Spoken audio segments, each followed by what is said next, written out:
Good morning students, how are you dear students. So बेटा आज हम कंटिन्यू अपना एग्रीकल्चर का टॉपिक रखते हैं। हम ऑलरेडी इसके बारे में 2-3 टॉपिक्स रिवाइज कर चुके हैं, जिसमें हमने फूड क्रॉप्स के बारे में लास्ट वीडियो के अंदर डिस्कशन किया और इसके रिगार्डिंग आपको कहा था कि जो भी बचे हुए हैं, क्योंकि मोस्ट ऑफ हमने लिखवा रखे, उनको जस्ट रिवाइज करना था। नेक्स्ट जो टॉपिक आता है वो नॉन फूड क्रॉप्स आते हैं। नॉन फूड क्रॉप्स का मतलब क्या होता है? ऐसे एग्रीकल्चर प्रोडक्ट जिनको हम खाने में यूज नहीं लेते हैं, इनका इस्तेमाल हम किसके लिए करते हैं? इंडस्ट्रीज के लिए, एज ए रॉ मटेरियल। किसके लिए करते हैं? एज ए रॉ मटेरियल हम इंडस्ट्रीज के लिए इनका इस्तेमाल करते हैं। तो ऐसी कई सारी क्रॉप्स है जो नॉन फूड क्रॉप्स की कैटेगरी के अंदर आती है, जिसमें स्पेशली जैसे कि रबड़ है, कॉटन है, ओके, इसके अलावा जूट है, या फिर हम कॉमर्शियल क्रॉप में आए तो टी है, कॉफी है, ओके। ऐसी कई सारी प्रोडक्ट हैं जो नॉन फूड क्रॉप्स की कैटेगरी के अंदर आते हैं, और स्पेशली इसमें कौन सी है? 3 आती है, रबड़, जूट और कॉटन। ये स्पेशली किस कैटेगरी के अंदर है? नॉन फूड क्रॉप्स के अंदर है, ओके बेटा। सो सबसे पहले अगर हम यहाँ पर डिस्कशन करें तो रबड़ की आती है, और रबड़ बेटा एक ऐसा एग्रीकल्चर प्रोडक्ट है जो इक्वेटोरियल एग्रीकल्चर प्रोडक्ट के अंदर आता है। कहने का मतलब है इसका जो प्रोडक्शन होता है वो इक्वेटोरियल एरियाज में होता है, लेकिन इंडिया के अंदर स्पेशल कंडीशन में इसको ग्रो किया जाता है, क्योंकि इसके लिए हाई रेनफॉल की रिक्वायरमेंट होती है।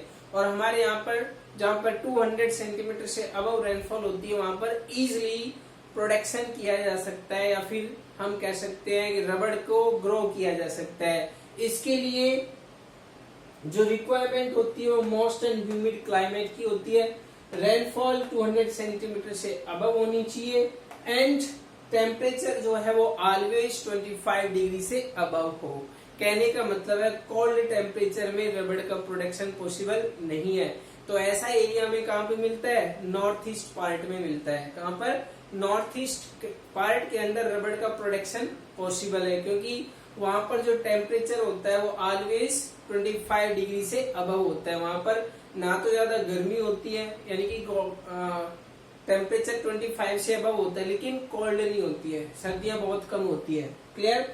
नेक्स्ट आता है बेटा फाइबर क्रॉप्स, जो कि नॉन फूड क्रॉप्स की कैटेगरी में ही आता है। और फाइबर क्रॉप्स में हम मेनली 2 रखते हैं, 2 का मेंशन करते हैं नेम। फर्स्ट होता है कॉटन और सेकंड वन होता है जूट। और कॉटन के बारे में अगर बताएं तो कॉटन एक ऐसा एग्रीकल्चर प्रोडक्ट है इंडिया में जिसका मेन होम ही इंडिया माना जाता है। कहने का मतलब है जो कॉटन की स्टार्टअप है वो कहाँ से? इंडिया से है। उसके बाद में होल वर्ल्ड के अंदर इसको स्प्रेड किया गया। कहने का मतलब है जितने भी फॉरेन कंट्रीज से विजिटर्स आए या फिर यहाँ पर ट्रेवल्स करने के लिए आए, तो वो कॉटन के प्लांट्स लेके गए और अपने कंट्रीज में प्लांटेड किए। इन दैट रीजन इंडिया जो है वो रियल होम लैंड है किसके लिए?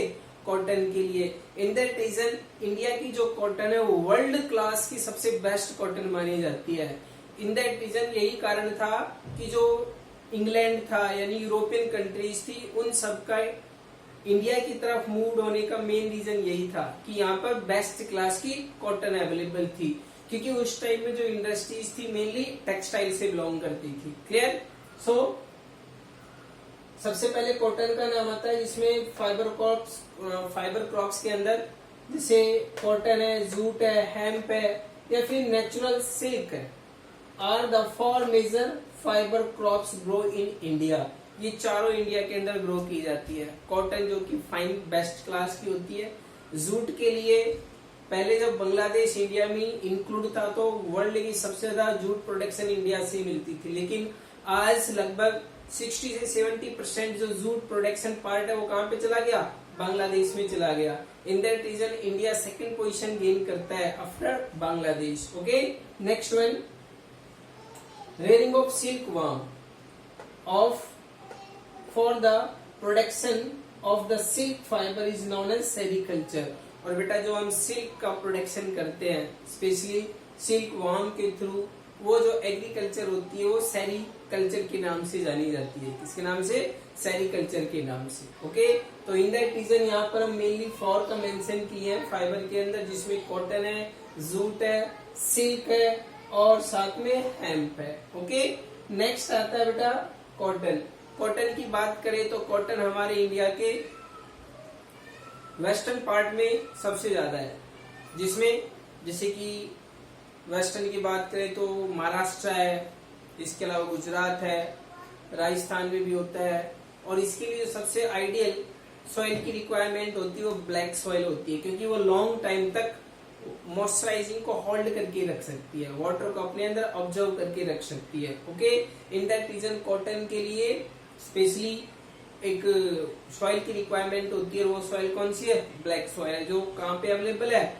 महाराष्ट्र और गुजरात में सबसे ज्यादा है। Next, India is believed to be the original home of the cotton plant. ऐसा हमारा विश्वास है, ये रियलिटी है कि कॉटन की जो स्टार्टअप है वो कहाँ से हुई है? इंडिया से ही हुई है, और इंडिया से ही पूरे वर्ल्ड में डिस्ट्रीब्यूट की गई है। नेक्स्ट है बेटा, इन 2018 की अगर बात करें तो इंडिया जो है वो कॉटन में सेकंड पोजीशन गेन करता है आफ्टर चाइना। कहने का मतलब है पहला नंबर चाइना का आता है कॉटन के मामले में, कारण है उनका एरिया हमसे ज्यादा है। In that region China cotton के प्रोडक्शन में फर्स्ट पोजीशन गेन करता है, ठीक है भाई, और भारत का सेकंड नंबर आता है। ओके बेटा, इसके अलावा अगर रेनफॉल की बात करें तो कॉटन के लिए 100 सेंटीमीटर रेनफॉल की रिक्वायरमेंट होती है। टेम्परेचर जो है वो नॉर्मली 25 डिग्री से अबव की रिक्वायरमेंट होती है। ओके, और इसके अलावा जो कॉटन है उसके लिए 300 डेज फ्रॉस्ट फ्री होना नेसेसरी है। कितना है? 300 डेज, 250-300 के नियर अप्रोक्स जो कि फ्रॉस्ट फ्री डेज की रिक्वायरमेंट होती है। कहने का मतलब है किसी तरह का फॉग या ओस नहीं होना चाहिए, और महाराष्ट्र और गुजरात के अंदर मोस्ट ऑफ पार्ट है वो फ्रॉस्ट फ्री होता है। ओके, नेक्स्ट है बेटा जूट। जूट का अगर बात करें तो जूट का जो अनदर नेम है वो गोल्डन फाइबर भी है। कौन सा है?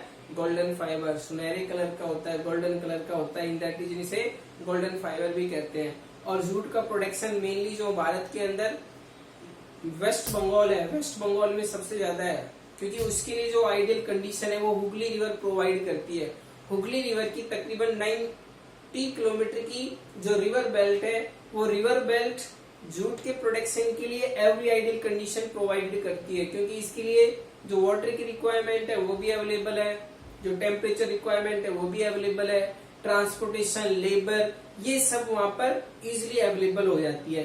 इन दैट रीजन जूट का प्रोडक्शन जो है मोस्ट ऑफ वेस्ट बंगाल के अंदर होता है। कहने का मतलब है इंडिया का तकरीबन 70 से 80% जो जूट प्रोडक्शन है अकेला वेस्ट बंगाल देता है। So it is the losing market to synthetic fiber and packaging materials, particularly the nylon। लेकिन बेटा जूट का जो इम्पोर्टेंस धीरे धीरे कम होता हुआ चला गया। कारण है क्योंकि जूट की जो प्राइस है वो ज्यादा है, इसकी जगह पे सिंथेटिक फाइबर आ गया, स्पेशली लाइलॉन। और लाइलॉन की जो प्राइस है वो काफी कम है, पॉलीथीन है, ये इनकी प्राइसेस कम है। इन दैट रीजन लाइलॉन के आने से जूट का जो डिमांड है वो कम हो गया था। लेकिन अब न्यू जूट पॉलिसी बनाई गई वर्ल्ड लेवल पर भी और इंडिया ने भी, और यहाँ पर इको फ्रेंडली एनवायरमेंट के लिए प्रमोटिंग किया गया, जिसके लिए पॉलीथीन और लाइलॉन पर लगभग बैन कर दिया गया। मोस्ट ऑफ कंट्रीज ने बैन कर रखा है। इन दैट रीजन आज फिर से जूट के प्रोडक्शन की डिमांड हो चुकी है, जूट जो प्रोडक्ट होते हैं उनकी डिमांड हो चुकी है, क्योंकि ये इजिली डिकम्पोज हो जाते हैं, जबकि लाइलॉन और पॉलीथीन डिकम्पोज नहीं हो पाते। क्लियर? नेक्स्ट आता है बेटा last, Hooghly river provide ideal condition for growing jute. जो अभी बताया, हुगली जो रिवर है वो आइडियल प्रोडक्शन, जूट के प्रोडक्शन के लिए आइडियल कंडीशन प्रोवाइड करती है। तकरीबन 90 किलोमीटर की ये बेल्ट है। ओके, जो भी उसके रिक्वायर्ड होती है, चाहे वाटर की रिक्वायरमेंट हो, लेबर जो कि नियर बाई स्टेट है, जिसमें झारखंड भी है, इसके अलावा उड़ीसा भी है, खुद वेस्ट बंगाल भी है, यहाँ से लेबर मिल जाती है। वाटर हुगली रिवर के नजदीक होने से वाटर भी मिल जाता है। क्लियर? ओके बेटा, सो अपना ये टॉपिक रिवाइज कर लेना। आज आपका कहने का मतलब है आप प्रॉपरली अपना रिवीजन करते रहें, ओके। और इसके साथ ही अपना पूरी तरह से ख्याल रखिएगा, क्योंकि अभी कंडीशन बहुत ही ज्यादा वर्स है। एवरीडे जो कोरोना के मरीज है वो बढ़ते हुए चले जा रहे हैं। तो बेटा इस टाइम में अपने आप को सेफ्टी बनाए रखें, अपने पेरेंट्स की इंस्ट्रक्शंस को फॉलो करते रहें। Good bye.